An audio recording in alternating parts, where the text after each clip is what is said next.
യൂണിഹെർട്സ് എന്ന കമ്പനിയുടെ യൂണിഹെർട്സ് ടാങ്ക് 3 എന്ന പുതിയൊരു സ്മാർട്ട് ഫോൺ ഇപ്പോൾ ലോഞ്ച് ചെയ്തിട്ടുണ്ട്. ഈ ഒരു സ്മാർട്ട് ഫോണിൽ പല ഇൻട്രസ്റ്റിംഗ് ആയിട്ടുള്ള ഫീച്ചേഴ്സും വരുന്നുണ്ട്. ഈ ഒരു വീഡിയോയിൽ നമ്മൾ നോക്കാൻ പോകുന്നത് യൂണിഹെർട്സ് ടാങ്ക് 3 എന്ന സ്മാർട്ട് ഫോണിനെ പറ്റിയിട്ടാണ്. ആദ്യം നമ്മൾ ഫീച്ചേഴ്സും കാര്യങ്ങളൊക്കെ നോക്കുകയാണെന്നുണ്ടെങ്കിൽ ഈ ഒരു സ്മാർട്ട് ഫോണിൽ 23,800 mAh ബാറ്ററി വരുന്നുണ്ട്. വളരെ കൂടിയൊരു ബാറ്ററി കപ്പാസിറ്റിയാണ് ഇതിൽ വരുന്നത്. ഇപ്പോൾ സാധാരണ ഫോണുകളിൽ 5000 mAh ബാറ്ററിയൊക്കെയാണ് വരാറ്, കൂടിയാൽ 6000 mAh ബാറ്ററിയും വരാറുണ്ട്. പക്ഷേ ഇതിൽ 23,800 mAh ബാറ്ററി വരുന്നുണ്ട്. പല പവർ ബാങ്ക്സിൽ പോലും ഇത്രയും കൂടിയൊരു ബാറ്ററി കപ്പാസിറ്റിയും കാര്യങ്ങളൊന്നും വരുന്നില്ല. അപ്പം അത് എടുത്തു പറയേണ്ട ഒരു കാര്യം തന്നെയാണ്. അതുമാത്രമല്ല 120 വാട്ടിൻ്റെ ഫാസ്റ്റ് ചാർജിങ് സപ്പോർട്ടും വരുന്നുണ്ട്. അപ്പോൾ നല്ലൊരു ബാറ്ററി കപ്പാസിറ്റിയുടെ കൂടെ മികച്ചൊരു ചാർജിങ് സ്പീഡും കൂടി കൊടുത്തിട്ടുണ്ട്. ടൈപ്പ് സി ചാർജിങ് പോർട്ടും ഇതിൽ വരുന്നുണ്ട്.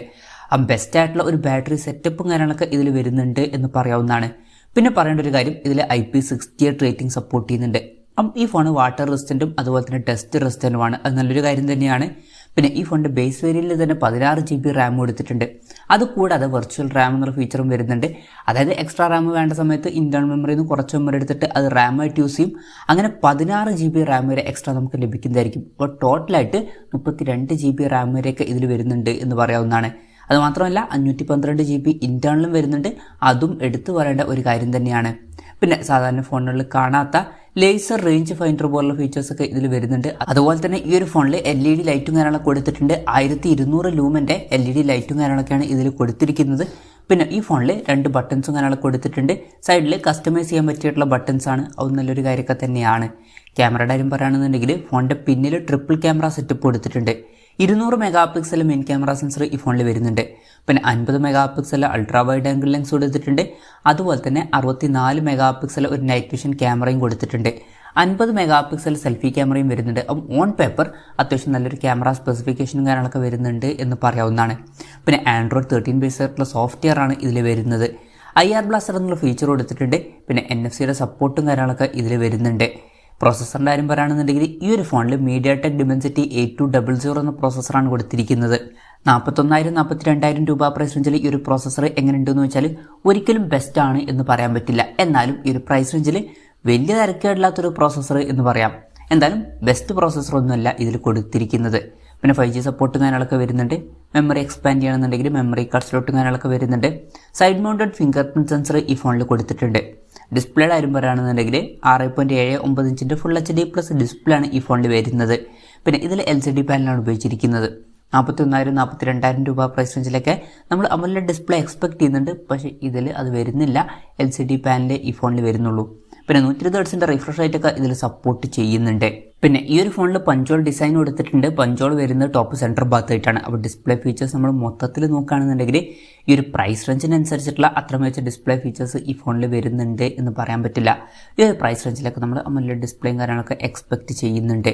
പിന്നെ പറയേണ്ട ഒരു കാര്യം, ഫോണിൻ്റെ വെയിറ്റ് വരുന്നത് 666 ഗ്രാമാണ്. വെയിറ്റ് നല്ലോണം കൂടുതലാണ്. സാധാരണ ഫോണിൻ്റെ വെയിറ്റ് 200 ഗ്രാം അല്ലെങ്കിൽ അതിലും താഴെയൊക്കെ ആയിട്ടാണ് വരാറ്. പക്ഷേ ഈ ഫോണിൻ്റെ വെയിറ്റ് 666 ഗ്രാം വരുന്നുണ്ട്. വളരെ കൂടിയ വെയിറ്റും കാര്യങ്ങളൊക്കെ വരുന്നുണ്ട്. പിന്നെ തിക്നെസ് 31 mm ആണ് വരുന്നത്. സാധാരണ ഫോണുകളിൽ തിക്നെസ് വരിക 8 mm 9 mm ഒക്കെ ആയിരിക്കും മാക്സിമം വരിക. പക്ഷേ ഇതിൽ 31 mm വരുന്നുണ്ട്. വളരെ തിക്കായിട്ടുള്ള ഒരു സ്മാർട്ട് ഫോൺ കൂടിയാണ്. പക്ഷേ ശ്രദ്ധിക്കേണ്ട ഒരു കാര്യം എന്താ വെച്ചാൽ ഫോണിൻ്റെ ബാറ്ററി കപ്പാസിറ്റിയാണ്. അത്രയും കൂടുതലൊരു ബാറ്ററി കപ്പാസിറ്റി ഞാനുള്ള കൊടുക്കണമെങ്കിൽ ഫോണിൻ്റെ തിക്നെസ്സും അതുപോലെ തന്നെ വെയിറ്റും ഒക്കെ കൂട്ടേണ്ടി വരും. അതുകൊണ്ടായിരിക്കണം വെയിറ്റും തിക്നെസ്സും ഒക്കെ ഇത്ര കൂടിയത്. അപ്പം ഇതൊക്കെയാണ് ഫീച്ചേഴ്സിനെ പറ്റി പറയാനുള്ള കാര്യങ്ങൾ. പിന്നെ വിലയുടെ കാര്യം പറയുകയാണെന്നുണ്ടെങ്കിൽ ഗ്ലോബൽ മാർക്കറ്റിൽ ഈ ഫോൺ ലോഞ്ച് ചെയ്തിരിക്കുന്നത് $499.99 എന്ന പ്രൈസിങ്ങിലാണ്. അതായത് 41,600 രൂപ പ്രൈസ് റേഞ്ചിൽ. അലി എക്സ്പ്രസ്സിൽ ഇന്ത്യൻ പ്രൈസിംഗ് ആയിട്ട് ലിസ്റ്റ് ചെയ്തിരിക്കുന്നത് 42,800 എന്നുള്ള പ്രൈസിങ്ങിലാണ്. അപ്പം ആ ഒരു പ്രൈസ് റേഞ്ചിലൊക്കെ ഈ പറഞ്ഞിട്ടുള്ള ഫീച്ചേഴ്സ് എങ്ങനെയുണ്ടെന്ന് വെച്ചാൽ പല ഇൻട്രസ്റ്റിംഗ് ആയിട്ടുള്ള ഫീച്ചേഴ്സും ഇതിൽ വരുന്നുണ്ട്. ബെസ്റ്റ് ആയിട്ടുള്ള ബാറ്ററി സെറ്റപ്പും അതുപോലെ തന്നെ 32 GB റാമും 512 GB ഇൻറ്റേർണലും പിന്നെ IP68 റേറ്റിംഗും അതുപോലെ തന്നെ ഫോണിൻ്റെ ബാക്കിൽ laser range finder LED light ഇതുപോലുള്ള കാര്യങ്ങളൊക്കെ വരുന്നുണ്ട്. പിന്നെ ഓൺ പേപ്പർ ഇൻട്രസ്റ്റിംഗ് ആയിട്ടുള്ള ഒരു ക്യാമറ സ്പെസിഫിക്കേഷനും ഒക്കെ ഇതിൽ വരുന്നുണ്ട്. പക്ഷേ ശ്രദ്ധിക്കേണ്ട കാര്യം എന്താ വെച്ചാൽ ഈ ഒരു പ്രൈസ് റേഞ്ചിൽ ബെസ്റ്റ് ആയിട്ടുള്ള ഒരു പ്രോസസ്സറൊന്നും കൊടുത്തിട്ടില്ല. തരക്കേടില്ല, പക്ഷേ ബെസ്റ്റ് ആയിട്ടുള്ള പ്രോസസ്സറല്ല. അതുപോലെ തന്നെ ഈ ഒരു പ്രൈസ് റേഞ്ചിന് പറ്റിയിട്ടുള്ള ഡിസ്പ്ലേ ഫീച്ചേഴ്സും കൊടുത്തിട്ടില്ല.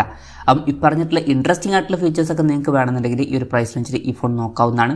അതല്ല നിങ്ങൾ മൊത്തത്തിൽ അത്യാവശ്യം നല്ല ഡിസ്പ്ലേ ഫീച്ചേഴ്സും പ്രോസസ്സറൊക്കെ ആയിട്ട് വരുന്ന ഒരു ഫോണാണ് നോക്കുന്നത് എന്നുണ്ടെങ്കിൽ വേറെ ഫോണുകൾ നോക്കുന്നതായിരിക്കും നല്ലത്. എന്തായാലും ഇൻട്രസ്റ്റിംഗ് ആയിട്ടുള്ള ഒരു സ്മാർട്ട് ഫോണാണ്. പക്ഷേ പ്രത്യേകം ശ്രദ്ധിക്കേണ്ട കാര്യം വെയിറ്റും തിക്നെസ്സും നല്ലോണം കൂടുന്നുണ്ട്. ഒരു സാധാരണ ഫോൺ കൊണ്ടു നടക്കുന്ന പോലെ ഈ ഫോൺ കൊണ്ടു നടക്കാൻ കഴിഞ്ഞോളണം എന്നില്ല. ആ കാര്യം കൂടി പ്രത്യേകം ഒന്ന് നോട്ട് ചെയ്യുക. എന്തായാലും യൂണിഹെർട്സിൻ്റെ ടാങ്ക് 3 എന്ന പുതിയൊരു സ്മാർട്ട് ഫോൺ ഇപ്പോൾ ലോഞ്ച് ചെയ്തിട്ടുണ്ട്. ഈ ഒരു സ്മാർട്ട് ഫോണിനെ പറ്റിയിട്ടുള്ള നിങ്ങളുടെ അഭിപ്രായം ജസ്റ്റ് ഒന്ന് കമൻറ്റ് ചെയ്യുക.